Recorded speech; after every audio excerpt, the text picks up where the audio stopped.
a solas, que me hice cruces de espanto cómo las pudo saber el historiador que las escribió. Yo te aseguro, Sancho, dijo don Quijote, que debe ser algún sabio encantador el autor de nuestra historia, que a los tales no se les encumbre nada de lo que quieren escribir.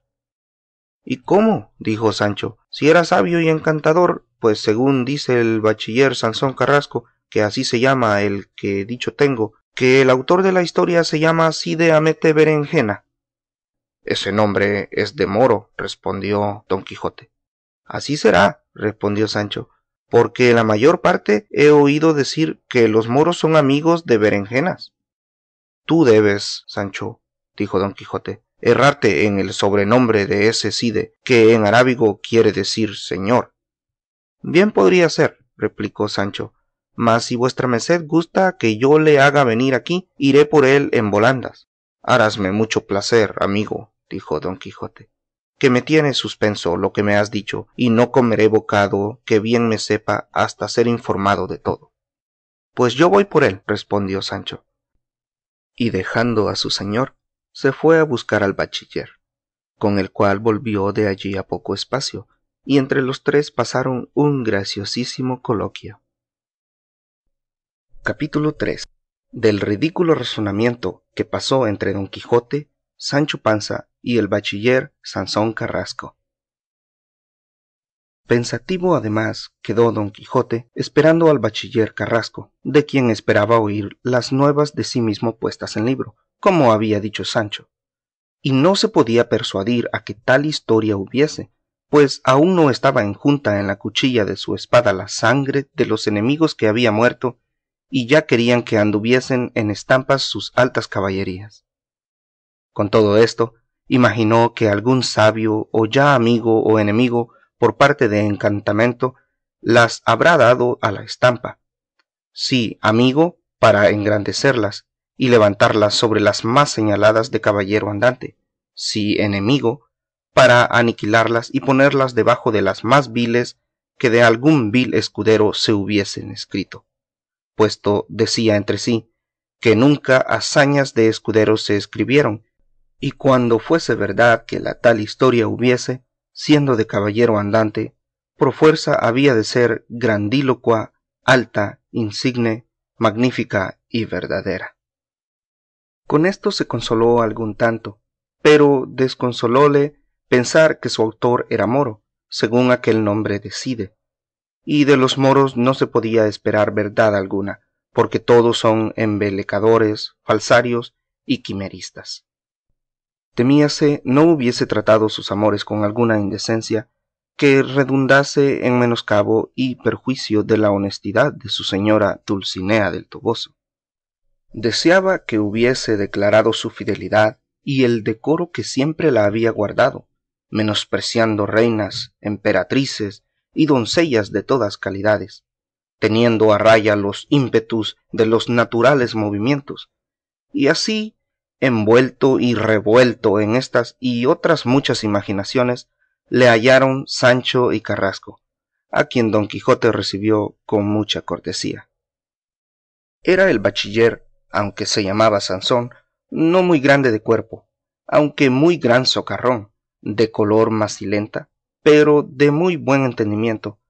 Tendría hasta 24 años, redondo, de nariz chata y de boca grande, señales todas de ser de condición maliciosa y amigo de donaires y de burlas, como lo mostró en viendo a don Quijote poniéndose delante de él de rodillas, diciendo: Deme vuestra grandeza las manos, señor don Quijote de la Mancha, que por el hábito de San Pedro que he visto, aunque no tengo otras órdenes que las 4 primeras, que es vuestra merced uno de los más famosos caballeros andantes que ha habido ni aun habrá en toda la redondez de la tierra.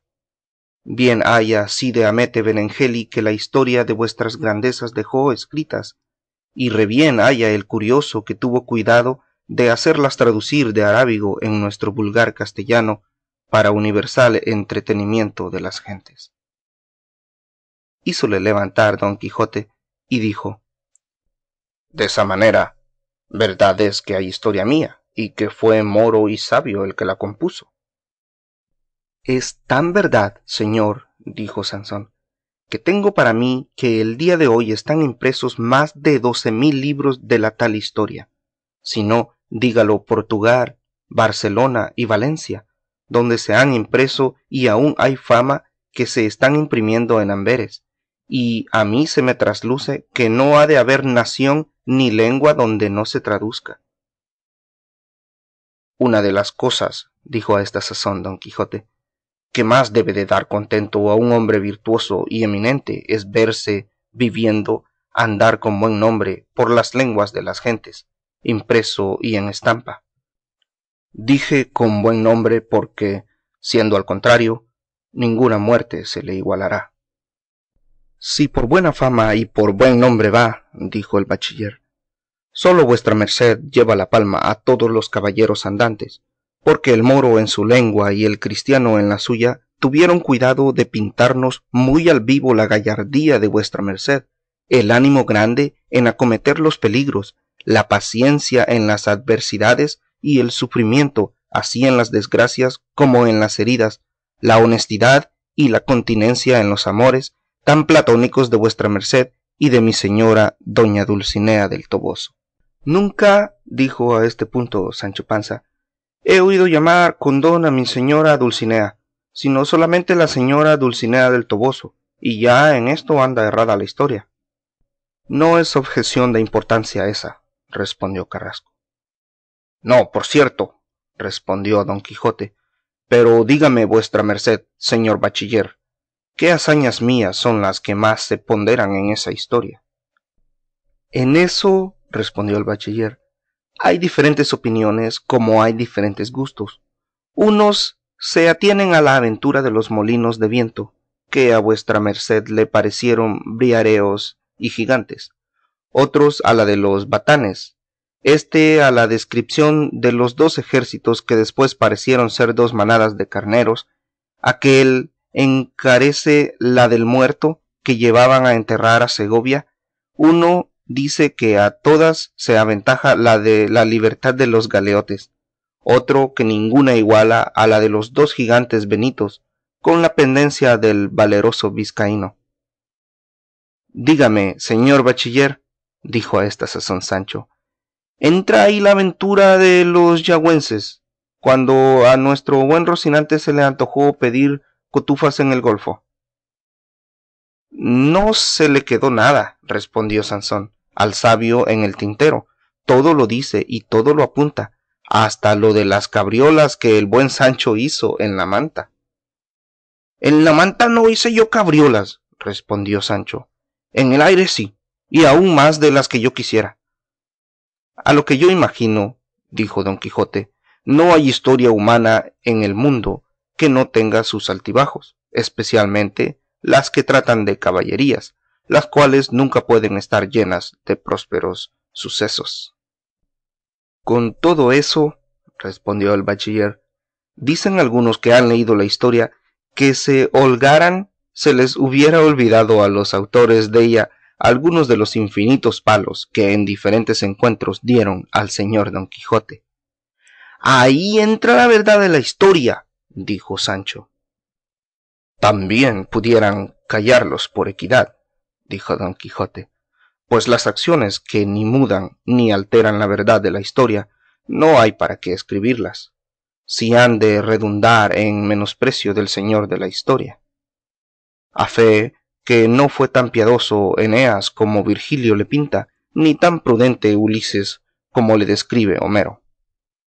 Así es, replicó Sansón, pero uno es escribir como poeta y otro como historiador. El poeta puede contar o cantar las cosas, no como fueron, sino como debían de ser, y el historiador las ha de escribir no como debían ser, sino como fueron, sin añadir ni quitar a la verdad cosa alguna.